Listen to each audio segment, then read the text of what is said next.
Iran மீதான போர் காரணமாக பிரித்தானியாவில் வாழ்க்கை செலவு மீண்டும் கடுமையாக உயரக்கூடும் என்று பிரதமர் கியர் ஸ்டார்மர் எச்சரிக்கை விடுத்துள்ளார். இந்த நெருக்கடி குறித்து ஆலோசிக்க திங்கட்கிழமை இரவு லண்டனில் அவசர கோப்ரா கூட்டத்தை அவர் கூட்டினார். இந்த கூட்டத்தில் வங்கி ஆளுநர் ஆண்ட்ரூ பெய்லியும் கலந்து கொண்டார். போர் காரணமாக எரிபொருள் விலை மற்றும் மின்சார கட்டணம் பெருமளவு அதிகரிக்கக்கூடும் என்பதால் நாட்டின் பொருளாதாரம் மற்றும் பணவீக்கம் குறித்து இதில் தீவிரமாக விவாதிக்கப்பட்டது. டொனால்டு டிரம்ப் அமைதி பேச்சுவார்த்தையில் ஈடுபட்டு வருவதாக கூறினாலும் இந்த போர் விரைவில் முடிவுக்கு வரும் என்ற தவறான நம்பிக்கையை மக்களுக்கு அளிக்க விரும்பவில்லை என்று பிரதமர் ஸ்டார்மர் கூறினார். இந்த நெருக்கடி நீண்ட காலம் நீடிக்க வாய்ப்புள்ளதாக அவர் தெரிவித்தார். ஹார்முஸ் நீரிணை மூடப்பட்டால் அது 1970களில் ஏற்பட்ட எண்ணெய் நெருக்கடியை விட மோசமான விளைவுகளை ஏற்படுத்தும் என்று சர்வதேச எரிசக்தி முகமை எச்சரித்துள்ளது.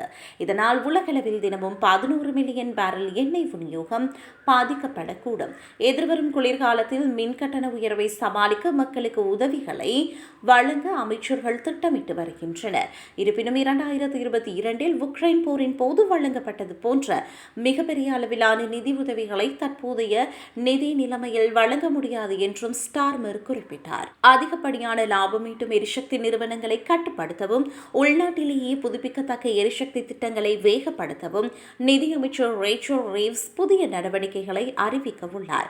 எதிர்வரும் ஜூலை மாதம் எரிசக்தி கட்டணங்கள் சுமார் 332 பவுண்ட் வரை உயரக்கூடும் என்று ஆய்வாளர்கள் கணித்துள்ளனர்.